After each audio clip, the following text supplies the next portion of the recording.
అందరికీ praise the lord. ఈరోజు మనము ద్వితీయోపదేశకాండము 14వ అధ్యాయాన్ని ధ్యానం చేసుకుందామండి. దయచేసి వీడియోని ప్రతి ఒక్కరికి కూడా షేర్ చేయండి, అలాగే లైక్ చేయండి. మీరు మీ దేవుడైన యెహోవాకు బిడ్డలు గనుక చనిపోయిన వాడెవనిని బట్టి మిమ్మును మీరు కోసుకొనకూడదు, మీ కనుబొమ్మల మధ్య బోడి చేసుకొనకూడదు. ఏలయనగా నీ దేవుడైన యెహోవాకు నీవు ప్రతిష్ఠిత జనము, మరియు యెహోవా భూమి మీదనున్న సమస్త జనములలో విశేషముగా తనకు స్వకీయ జనమగునట్లు నిన్ను ఏర్పరచుకొనెను.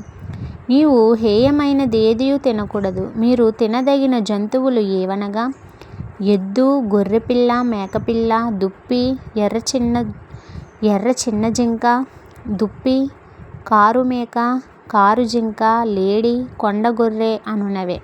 జంతువులలో 2 డేకలు గలదే నెమరువేయు జంతువును తినవచ్చును. నెమరువేయు వాటిలోనిదే గాని 2 డెక్కలు గల వాటిలోనిదే గాని నెమరివేసి ఒంటి డెక్కగల ఒంటె కుందేలు, పొట్టి కుందేలు అను వాటిని తినకూడదు, అవి మీకు హేయములు. మరియు పంది 2 డెక్కలు గలదైనను నెమరి వేయదు గనుక అది మీకు హేయము. వాటి మాంసము తినకూడదు, వాటి కళేబరములను ముట్టుకొనకూడదు. నీట నివసించు వాటన్నింటిలో మీరు వేటిని తినవచ్చుననగా రెక్కలు పొలుసులు గలవాటన్నింటిని తినవచ్చును. రెక్కలు పొలుసులు లేని దానిని మీరు తినకూడదు, అది మీకు హేయము. పవిత్రమైన ప్రతి పక్షిని మీరు తినవచ్చును. మీరు తినరానివి ఏవనగా పక్షిరాజు, పెద్ద బోరుగా, క్రాంచు పక్షి, పిల్లిగద్ద, గద్ద, తెల్లగద్ద, ప్రతి విధమైన కాకి, నిప్పుకోడి, కపిరిగాడు, కోకిల, ప్రతి విధమైన డేగ, పైడికంటె, గుడ్లగూబ, హంస, గూడుబాతు, తెల్లబంతు, చెరుగుకాకి, చీకుబాతు, సారస పక్షి, ప్రతి విధమునైన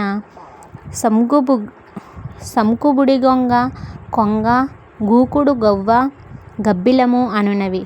ఎగురు ప్రతి పురుగు మీకు హేయములు, వాటిని తినకూడదు. పవిత్రమైన ప్రతి పక్షిని తినవచ్చును, చచ్చిన దానిని మీరు తినకూడదు.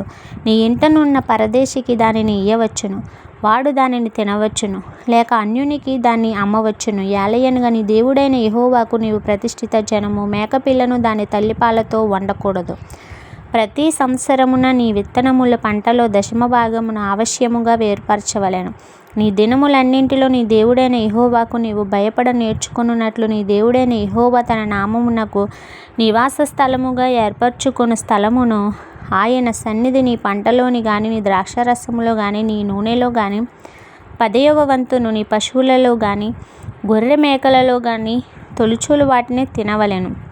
మార్గము దీర్ఘముగానున్నందున అనగా యెహోవా తన నామమునకు నివాస స్థలముగా ఏర్పరచుకున్న స్థలము మిక్కిలి దూరముగానున్నందున నీవు వాటిని మోయలేని ఎడల నీ దేవుడైన యెహోవా నిన్ను ఆశీర్వదించినప్పుడు వాటిని వెండికి మార్చి ఆ వెండిని చేత పట్టుకొని నీ దేవుడైన యెహోవా ఏర్పరచుకున్న స్థలమునకు వెళ్ళి నీవు కోరు దేనికైనను, ఎద్దులకేమి, గొర్రెలకేమి, ద్రాక్షరసముకేమి, మద్యమునకేమి నీవు కోరు దానికి ఆ వెండినిచ్చి అక్కడ నీ దేవుడైన యెహోవా సన్నిధిని భోజనము చేసి నీవును నీ ఇంటివారును నీ ఇంట నుండు లేవీయులను సంతోషింపవలెను.